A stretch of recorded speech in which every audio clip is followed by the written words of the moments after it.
My fellow Americans, you are being lied to, manipulated, and played for fools. And the people who are lying to you, the Democrats, the media, our intelligence agencies, are working together, colluding together to destroy the only man with the stones to take them all on.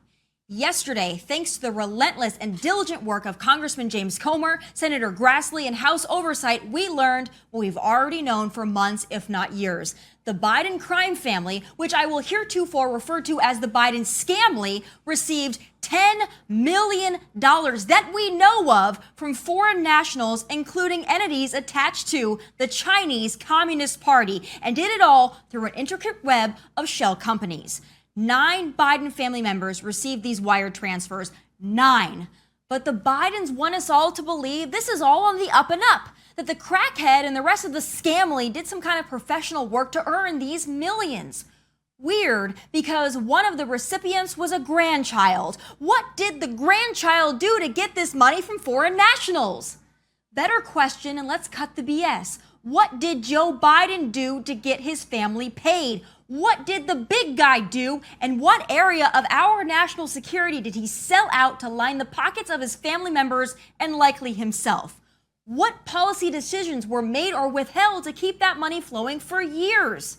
Is there a reason a Chinese spy balloon was allowed to traverse our nation for a week before it was shot down? Is there a reason we're now committed to the endless funding of the endless war in Ukraine? All legitimate questions that should have been answered long ago and would have at least been asked if the so-called journalists given access to Joe Brandon had the guts, the intestinal fortitude, the integrity to do their jobs. The media is complicit, and so are our intelligence agencies. We know, thanks to a brave FBI whistleblower, a file exists linking Joe Biden himself to this criminal scheme involving money for policy decisions during his vice presidency. But surprise, no surprise, the FBI refuses to give this informant file to Congress. Refuses.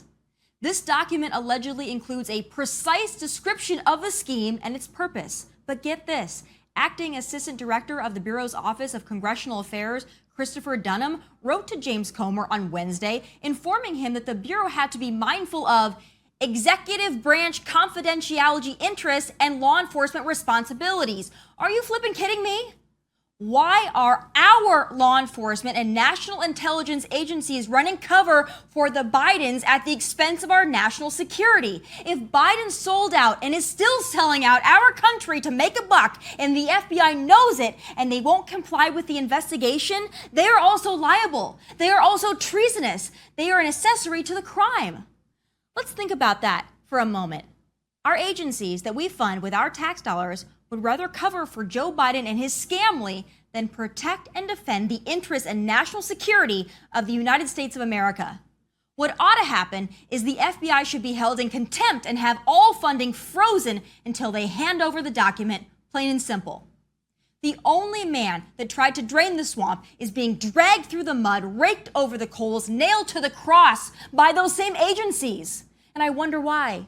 Because a Trump presidency means this crap they continuously pull has an expiration date. Who the actual hell can we trust anymore?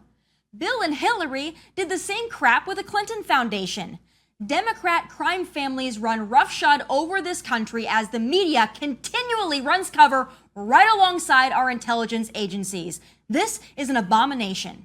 If Bill Clinton can be impeached for having an affair with an intern and Trump can be impeached multiple times for BS reasons, then why the hell can't Joe be impeached for selling out our national security to line the pockets of his scam family? I am so sick of being lied to. Aren't you? You know, this has been a week from hell for all of us who still give a damn about truth, integrity, law, and order. It's also been a week chock full of losers, but I've selected 3 that deserve special shame and utter humiliation. But before I crown my losers of the week, I have to crown my winner of the week, the legend, the man himself, the winner who not only dominated that town hall, but CNN as a whole, Donald J. Trump. When they went to the Capitol, and they were breaking into the Capitol, smashing windows, injuring police officers. Why did it take you 3 hours to tell them to go home? I don't believe it did. Oh, let me pull it out. I have to pull it out.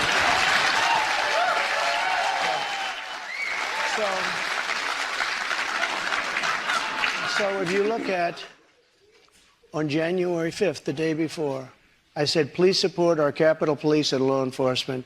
They are truly on the side of our country. Stay peaceful. Stay peaceful. This was the day before. If you look January 6th, this is at before 2:30. I am asking for everyone at the U.S. Capitol to remain peaceful. This is right after, as it was happening. But what happened is they took it down. I don't know why. I think they took it down because it was so good. They didn't like it being up there. Manhattan jury found that Sure. you sexually abused the writer E. Jean Carroll and defamed her. You've denied this. But what do you say to voters who say it disqualifies you from being president? Well, there aren't too many of them because my poll numbers just came out. They went up. Okay. This woman, I don't know her. I never met her. I have no idea who she is. I had a picture taken years ago with her and her husband, nice guy, John Johnson. He was a newscaster, a very nice man.